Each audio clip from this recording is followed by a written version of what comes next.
اپنی آخرت کی تیاری بھی اسی طرح کرو جیسے دنیا کے امتحان کی تیاری کرتے ہو۔ آپ نے حضرت علی کا ہاتھ پکڑا اور یوں اپنے سینے سے لگا لیا اور فرمایا اترضی ان یکون منزلک مقابل منزلی، علی تجھے مبارک ہو، جنت میں تیرا گھر میرے گھر کے سامنے ہے۔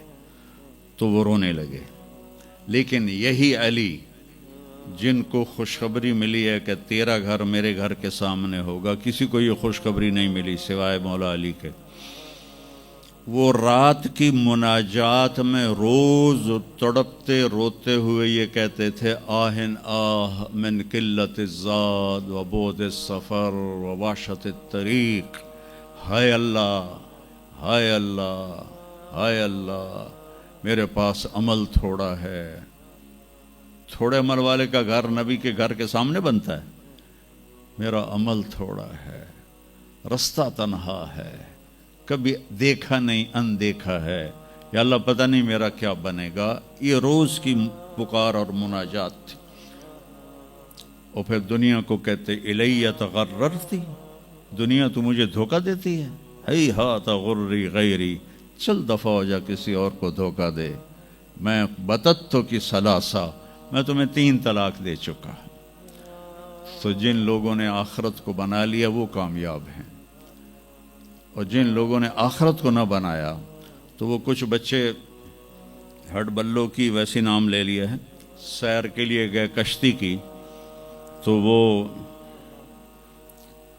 کہنے لگے ملاح سے چاچا تنو کیمسٹری آمدی؟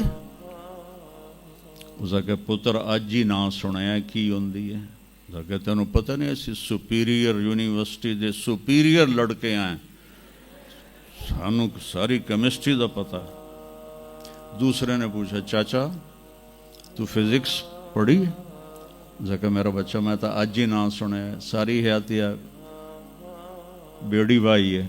تو چاچا تیری ادھی زندگی چلی گئی، ادھی زندگی ختم ہو گئی، سانو ایک اسی سپیریئر دے سپیریئر بچے، ساڑا برائٹ فیوچر۔ اتنے چھک موج آئی تے کشتی ہوئی ڈاواں ڈول۔ اس کہ پترو ترنا سکھیا ہی نے،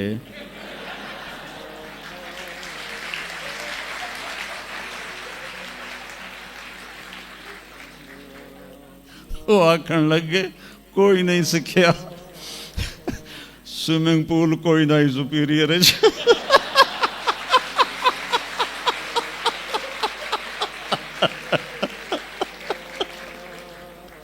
تو وہ ملا کہنے لگا پترو میری تو ادھی گئی تو تہاڈی ساری گئی۔ تو میرے بچوں، مرتے وقت ایسا نہ ہو کہ تم کہہ رہے ہو ساری برباد ہوگی۔ اپنی زندگی، اپنے نبی کی زندگی پڑھو۔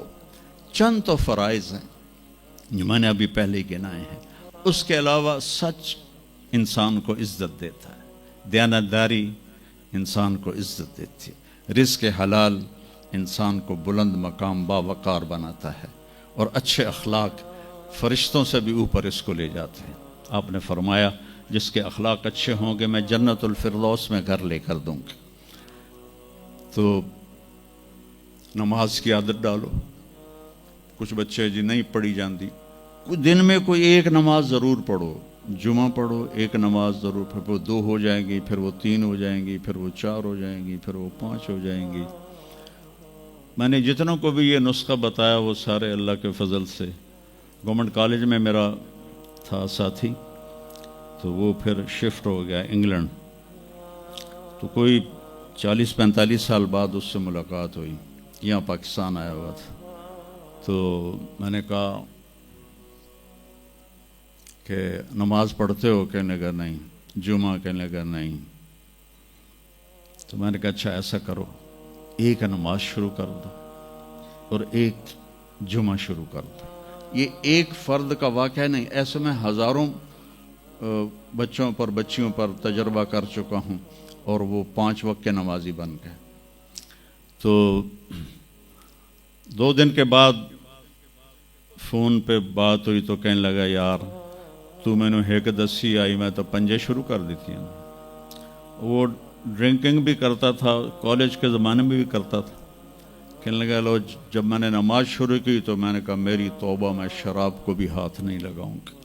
نماز ایسی چیز اپنی زندگی. اگر کسی کے لیے رخصت ہوتی تو حضرت امام حسین علیہ السلام کے لیے رخصت ہوتی میدان کربلا میں. لیکن کیا جنت کے سردار, جنت کے نوجوانوں کے سردار, اور جنگ سے پہلے اونگ آ گئی اور آنکھ کھلی تو مسکرانے لگے.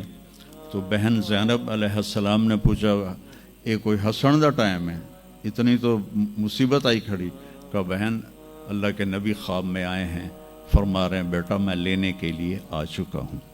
تو اب یہ نماز نہ پڑھتے تو ٹھیک تھا, اتنا تو قتل و غارت چل رہا تھا. لیکن جو ہی ایسے سورج ڈھلا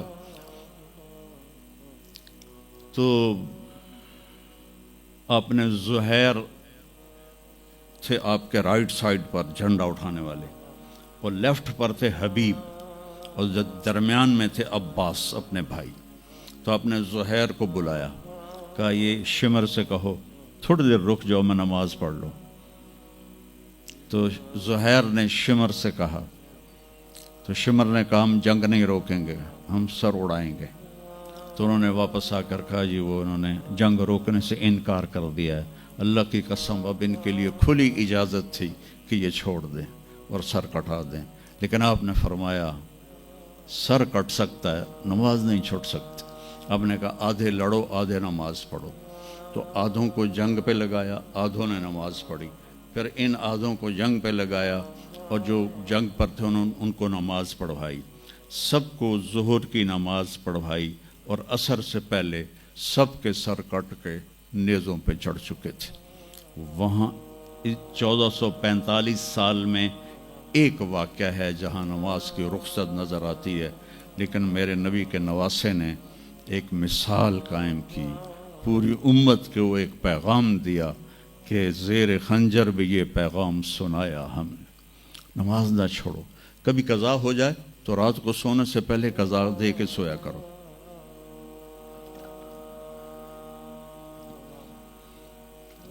آپس میں کوئی لڑے ہوئے ہو تو کم از کم آج اتنی میری مان کے اٹھنا کہ صلح کر لینا. یہ کوئی بچیاں آپس میں کسی سے بول چال بند ہو, یا آپ بچوں کی آپس میں کوئی بول چال بند ہو, تو ایک دوسرے کو معاف کر دینا. اس سے آپ کے دلوں میں علم کی روشنی زیادہ آئے گی. آپ کے دل میں بغض ہوگا تو علم آئے گا نہیں. تو اگر اپنے حافظے کو اچھا کرنا ہے, اگر اپنے حافظے کو, تو دل سے سب کی نفرت نکال دو, اور پیٹ بھر کے کھانا نہ کھاؤ, اور اپنی نظروں کی حفاظت کرو. آپ کا حافظہ 16 سال والا رہے گا 70 سال تک. حافظے کو خراب کرنے والی یہ چیزیں ہیں. پھر جن سے پڑھتے ہو ان کو عزت دو, ان کا ادب کرو, ان کا احترام کرو. باب العلم ہے حضرت مولا علی کا, میں غلام ہوں اس کا جو مجھے ایک لفظ نہیں ایک حرف, جو مجھے ایک حرف بھی سکھا دے علم کا, میں اس کا غلام ہوں.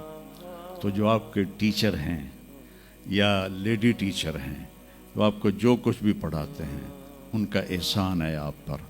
آپ ان کو عزت دیں, ان کو احترام دیں. ان میں سے کوئی دعا دے دے گا آپ کا کام بن جائے گا. تو میں اسکول میں تو دعائیں لے نہ سکا استادوں کی, لیکن جب میں مدرسے میں داخل ہوا تو میں نے اپنے سارے استادوں کی دعا لی ہوئی ہے, ان کی عزت اور ان کے احترام سے. تو چونکہ آج کل بہت زیادہ آزاد ماحول ہو گیا ہے, تو وہ اپنے ٹیچر کو ایزی لیتے ہیں کہ کوئی ان کی بے عزتی کر دے, کوئی ان کے آگے بگڑ جائے تو اس کو برا نہیں سمجھا جاتا.